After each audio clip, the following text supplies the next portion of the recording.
Hello, welcome to the conversation here on News Central Television. This is the program where we bring you up to speed with all the political happenings on the African continent. I am Gbenga Aborowa. And I'm Rita Omodia. We have political situations in Sudan where civil protests have continued for a civil transition to democracy. We also have situations in Ethiopia where the two sides, both the Ethiopian government and the Tigrayan government, are both calling for cessation of hostilities and blaming each other for the continuation of civil war. And of course, we're still monitoring the never-ending drama in Nairobi, Kenya, Kenya, where the elections have been, the results have been announced, but the other candidates is going to the courts, and also elections are coming up next week in Angola. So, so much to look forward to politically on the African continent. Definitely.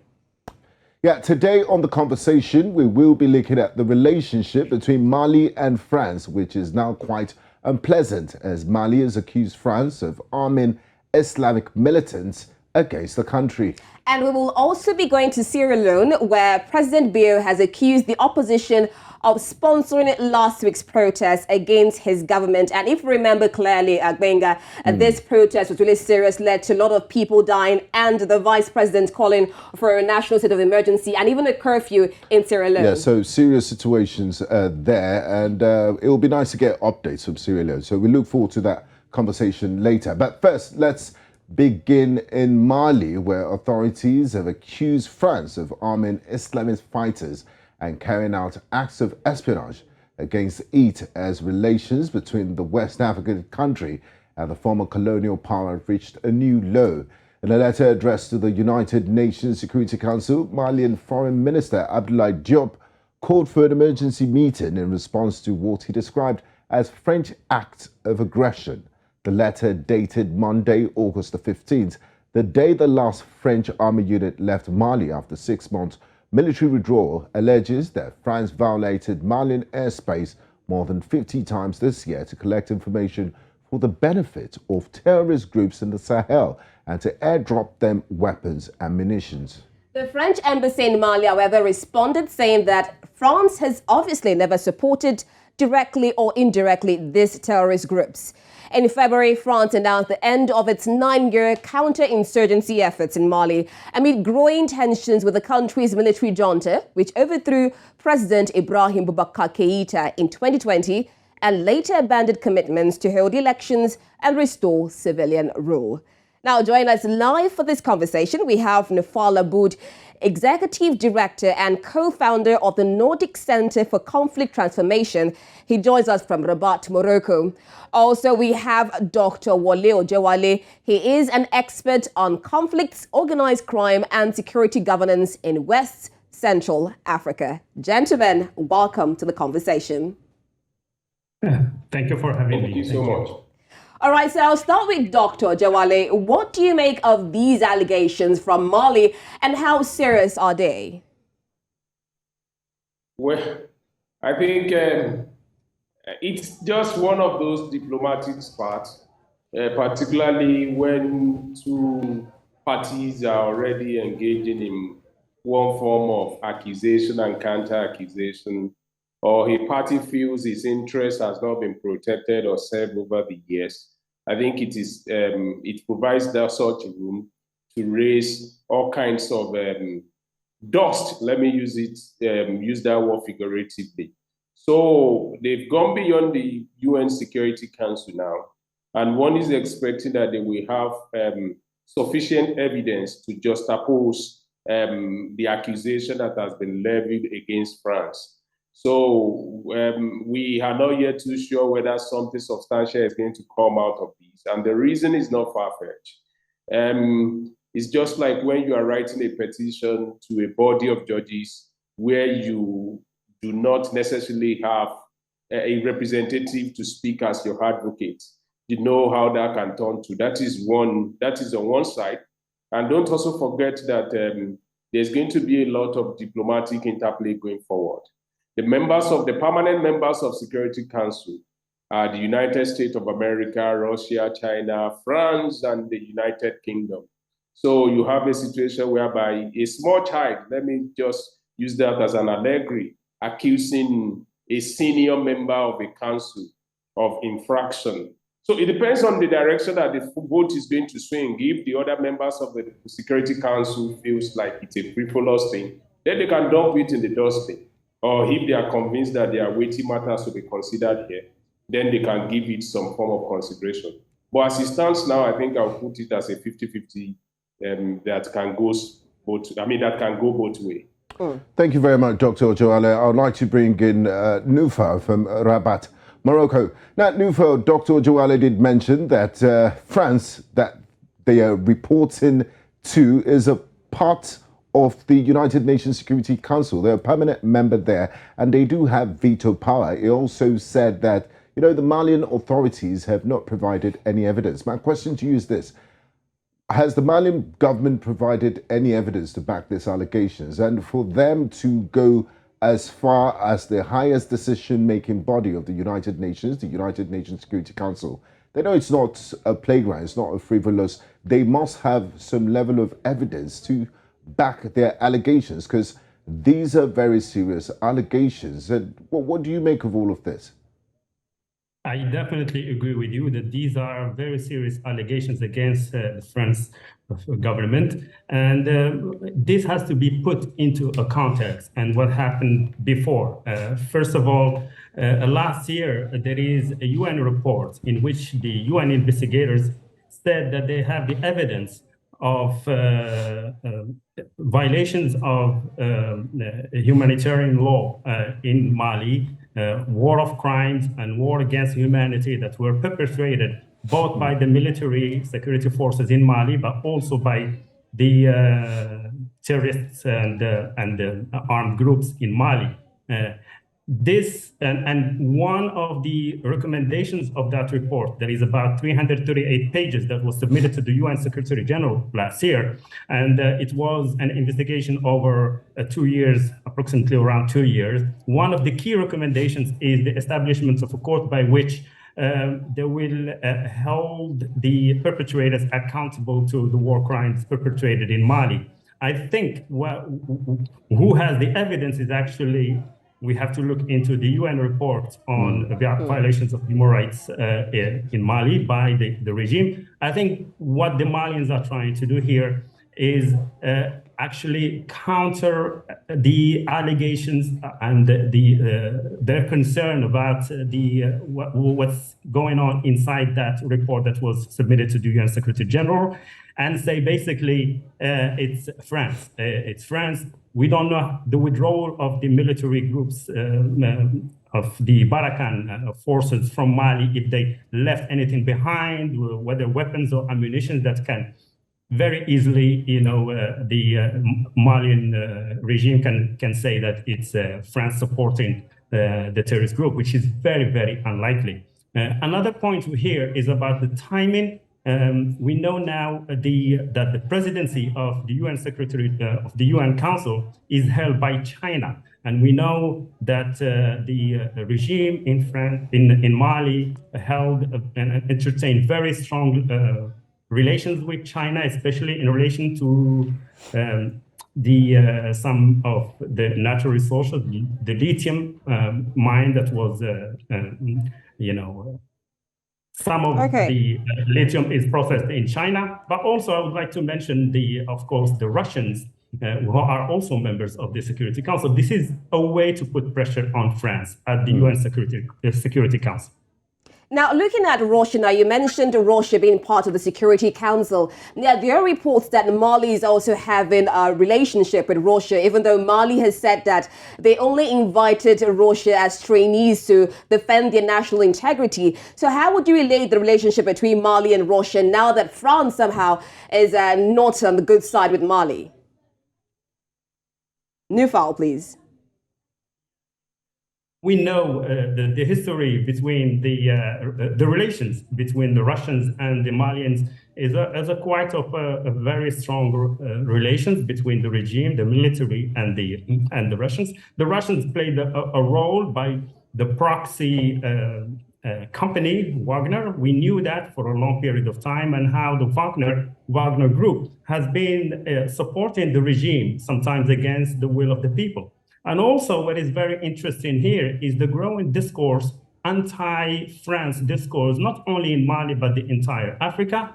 My take on that is perhaps that kind of anti-France feeling was either disseminated by the Russians or built upon by the Russians to widen more their presence in Mali and tighten up the grip in Africa in general. Well, we know now that the Russians have stronghold in Mali. The military, the regime is very open about that and said that they're supporting the national unity and sovereignty of the country, which is another discourse that has been worked on for a period of time with the support of the Russians. Thank you, Nufal. Now, Dr. Ojewale, 9 years ago, French troops from Serval mission, which was followed by the now exited Berkane mission, were hailed as liberators after they succeeded in driving out supporters of the movement for oneness and jihad in West Africa, Mujal, and Ansar Din Islamic extremists from northern Mali that were closing in on the capital, Bamako. Taxi drivers decorated their cars with French flags. So, looking 9 years down the line, what changed? Why is there so much anti-French sentiment, especially in the capital, Bamako? What happened? Well, I think the answer to this must be provided with a background of a bit of historicizing the issue. If we want to whitewash it, we can just begin to sound politically correct. But the truth of the matter is that you recall when the sub-Saharan Africa was balkanized in 1884, I think, if I Berlin get it Conference. correctly. At the Berlin Conference. And then there are two policies that the French colonialists and then the British colonialists implemented in Africa, two different policies. For the British, they did what they call the indirect rule, while the French did what they call policy of assimilation. And what that says about the policy of assimilation is that the culture of the Africans were taken away from them, as the culture of the French was superimposed on the people. And these revolves around the language, the political establishment, and as well as the economic interest within the country over time.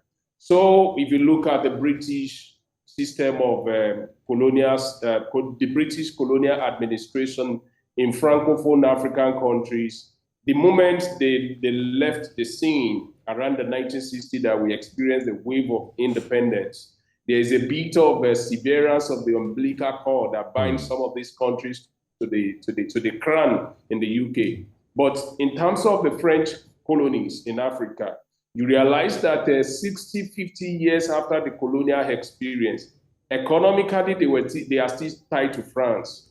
Military-wise, they are still tied to France. Culturally, language, they are still tied to France. So in the light of what is happening in the recent time, particularly counter-accusation about interference in political administration in the country, then the success of the part of the military to be able to fan the embers of anti-French sentiment in the country, they've been able to galvanize the support of the local people by painting French the way they want the people to see them. And then everybody has now started seeing and offering explanation for the underdevelopment of the country as a result of interventions and interferences on the part of France for the past 60 years or more. So you are seeing a situation whereby a country is trying to exert itself and saying, I think we need to break this umbilical cord. But I think the way they are going about this is creating a lot of friction, which we might continue to see the impact in economy, in military strength, in military engagement, and some other issues in the days to come. Sorry, Dr. Ojewale, allow me to jump in here, because yesterday in Bamako, where you are, the Senegalese opposition leader did say that, France is sucking the blood of its former colonies. And the military junta in Mali is also using it to get some type of legitimacy and, populist rhetoric to the people. But do they really have legitimate claims against France's interference in the affairs of its former colonies? Are these agitations and are these concerns legitimate? Well, I'm not a spokesperson for any of these Francophone countries, I think the factors are feasible enough for everybody. If you go around some of this country, a few things that are working in the country, when you talk to the local people, you find a way, they find a way to explain it to you that it is either tied to France in terms of maybe it is light that is working, it is water that is working, it is education that is working, and some of these things. So they've developed a sense, they've developed a perspective over the years that France is controlling their economy, France is controlling their politics. And I think what they want to see is second wave of liberation. You know, most Anglophone countries, they see them as people who have been able to liberate themselves since the 1960s, waves of independence across the continent.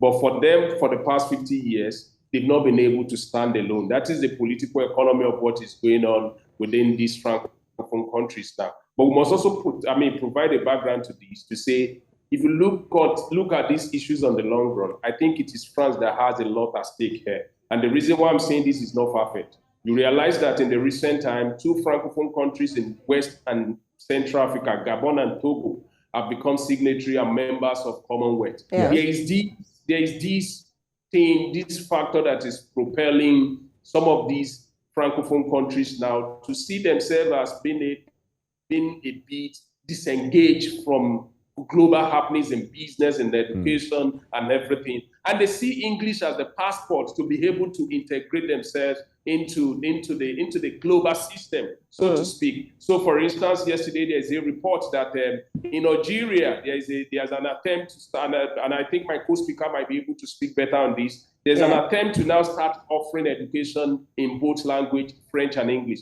So there is a recession a backlash against everything that French represents. Okay, I'd like to bring Nufal on this. Sorry, Dr. Ojewale, I want to hear Nufal's view on this now, talking about this sense of liberation going on among French colonies and, of course, this breaking of this umbilical cord. Now, when France came in 2013, they were hailed as heroes. And if you look at the north city of Timbuktu, people would say that they were able to fight these armed insurgents at that point there. So, Nufal, where do you think France got it wrong? Or do you think France was able to handle the situations of insurgencies going on in Mali?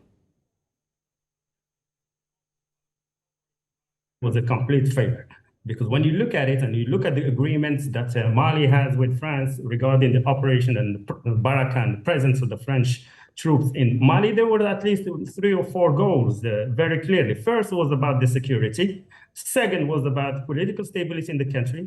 Third was about the nation building in northern Mali. And the fourth was about some kind of development, including food security in the country. None of that has been achieved. And of course, there is a legitimate claim that France did not succeed in their Barkhane operation in Mali.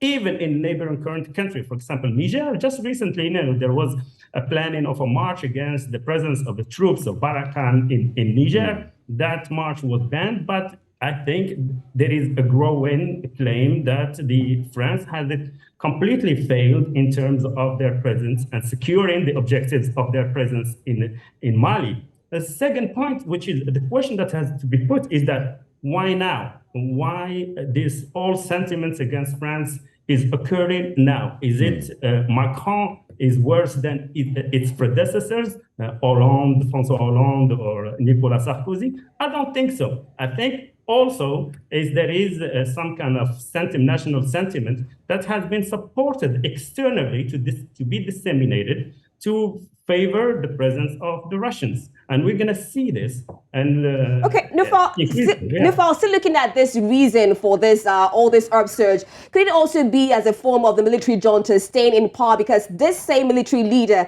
Assimi Goïta, held a coup in 2020 and still held the same coup in 2021. So is it also a form of staying in power by the military junta?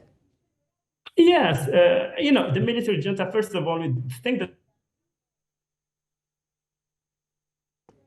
Hello, Nufal. Yes. Being in power for such a long period of time, first of all. And the second of all, it's not only about France, it's about, do they have any kind of democracy building process? Do they have any plan regarding the transition and giving the power back to the people? Is there any plan in relation to development processes and the food protection in the country? These are the main questions. Okay, now, Dr. Ojewale, I want to know if you agree with Nufar. 880 million euros spent in a year on a mission that cost 52 French soldiers their lives. Nufar said it was a failure. They didn't meet any of the strategic objectives. Did the French at least develop the capacity of the Malian National Army to be able to take over when they leave? Because I do believe they didn't have plans to stay there in perpetuity for eternity. What's your take? Do you have a different view from Nufar, Dr. Ojewale?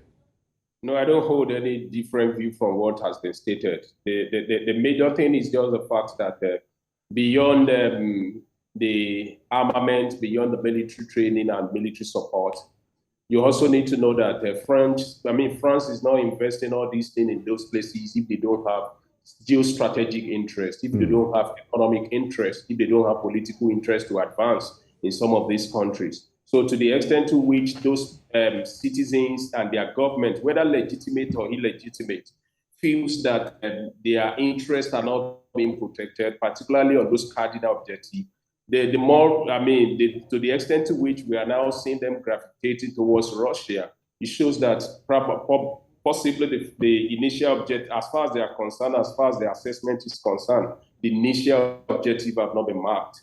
But we must also underscore the fact that what is going on now, which I think I've raised on this program or elsewhere before, is that we must look at it from a subterranean perspective in terms of something that looks like the second scramble for Africa that is going on this time around. So as France is withdrawing, as the United States of America is withdrawing, Russia, China are coming in to take whatever they are. And is Mali actually even going the right direction? Because we know that the Russian president has talked about delivering food and fuel to Mali. So you're going away from France and you're making relations with Russia. Is it any better? Are we really moving for a second wave of liberation? Are you leaving one oppressor to get another oppressor? Yeah. Of course, that is what it has always been. That is what is going to happen. And don't forget that anything that represents democracy, Putin is ready to pull it down and replace it with autocracy. And that is what I think is now the battle for the soul of Africa, between the liberal democracy and autocracy. And it appears like some of these countries are using themselves as guinea pig for this experiment. So would you say that Africa is caught in the middle of a second wave of Cold War politics that we witnessed in the 60s, 70s, and 80s? Well, to the best of my knowledge, that is what I think is manifesting now. And to the extent to which the leaders are not seeing the strategic implication of what is going on now, we might find ourselves experiencing that second wave, which is going to be to the detriment of the people. Okay, let's bring Nufal into this now. Mali in between, Russia relations, moving away from France relations. Let's look at the security architecture of Mali, because insurgency is still going on. We still have the military junta leading.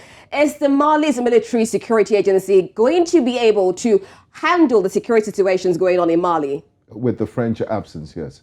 Yeah, I don't think so. I think we need to see more of African involvement and the role of ECOWAS concretely to see it, and having a platform of dialogue and nation building in Mali.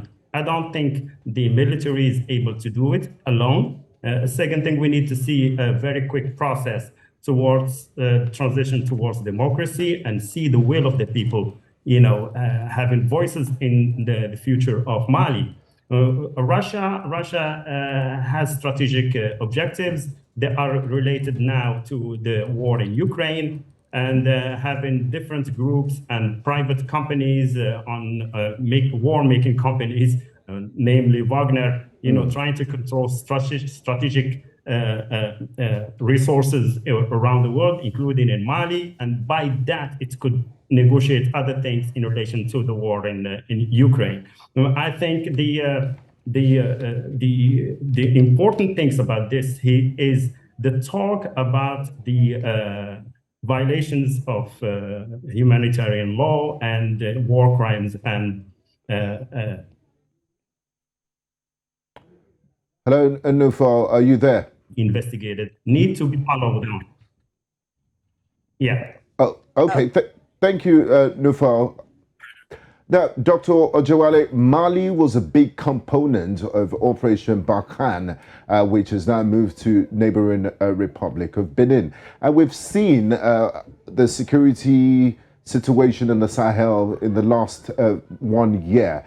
Some of these transnational terrorist organizations have started moving towards coastal states. Ivory Coast, for example, states that never had security incidents, the WPAC, Penjari in Benin Republic, are witnessing attacks. So how much of an effect will the absence of France in Mali have on the war against terrorists in the Sahel?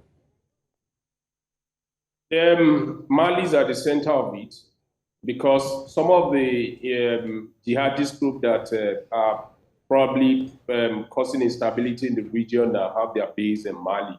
And, you know, if you want to treat a disease, you must just try to find a way to get to the root of it. So I feel you cannot really isolate Mali and find a solution to the security quagmire in the Sahel now. But much more than that is to refer to what my co-speaker just mentioned now. You can't really outsource the security of your sovereignty, the security of your country to other countries. You must take responsibility. So to what extent we are having multi-layer crisis now? You have countries that cannot really own their home beat, take responsibility for their country, and then you have a regional body that is not doing enough in terms of providing a large-scale support in terms of military armament. Do they even have the capacity? Well, you are saying that, you know, I'm an ECOWAS citizen who has not, I will put it diplomatically to say that has not demonstrated the capacity to be able to provide solution to this insecurity within the country. So when you have this double jeopardy, and then you have to turn to the third party to provide you some support. That is the reason why it appears now that some of the places that you mentioned are also becoming front lines of insecurity in Benin Republic, in Togo, some of the coastal West African nations that we have considered either to be safe before. So when you look at these broader issues, it puts the responsibility at the feet of the national government within the sub-region. It puts the responsibility on the regional body like African Union. It puts the responsibility on the regional bodies like ECOWAS. And I think the starting point is going to be when the head of state meets, what do they talk to each other? Is it just a meeting of trade unionists, or are they pretending to say this problem is not there? Or it has become a case of every nation for itself and none is really standing, in solidarity with others.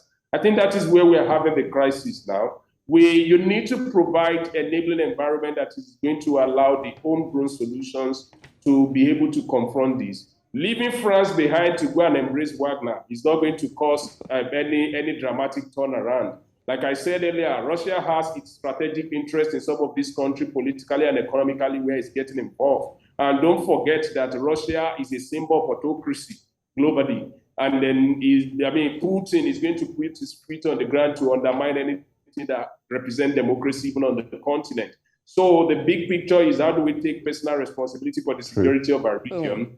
And don't forget, some of the human rights abuses that have been raised, and evidence has been provided, submitted. About over 100, I think, or 200 people were killed arbitrarily in Mali. Wagner Group has also been indicted in this. So it's like a popular saying of jumping from pan to fire. Personally, I'm not going to support Mali embracing Wagner at this point. Okay, looking at regional cooperation and integration, I'm going to bring Nufal into this because you mentioned ECOWAS, which also, Dr. Ojewale, you also mentioned. Now, aside security, we know that the ECOWAS actually raised sanctions on Mali, which the military junta talked about elections for 2024. So do you still see ECOWAS not being capable enough of handling political stability in the region? No, the crisis of Mali is a very complex one. And like all other crises that are in the continent, the African continent, ECOWAS is a starting point. It needs to be supported. It needs to be, discussed and. Nufal, can you hear us? Sustained and strengthened. Yeah, I can hear you. Okay, go on, please. Yeah, I think ECOWAS is a very good starting point. It marks also the ownership of bringing solutions to the continent, to African continent, rather than looking at it from the outside. Like it has been said that we cannot outsource the problems in Africa to foreign companies or other countries. I think what's happening in Mali actually reflects that, just relying on external forces to support some kind of security in the country doesn't work in the long term. What it works is actually we need to have some African solution to the problems that exist, and I think ECOWAS is a very good starting point. Okay, thank you very much, Nufel Aboud and Dr. Wole Ojewale. Thank you very much for your time and contribution to the conversation today. It was an absolute pleasure having you both discuss this subject. Thank you so much. Thank you for having me. Thank you. You're watching The Conversation on News Central Television. It's time for us to switch gears. From Mali, we'll be heading to Sierra Leone, where President Julius Maada Bio says the nature of last week's protests against his government caught the police by surprise, and he did accuse the opposition of sponsoring this protest. When we return from the break, we'll be looking at the situation in Sierra Leone. Stay with us. We'll be right back.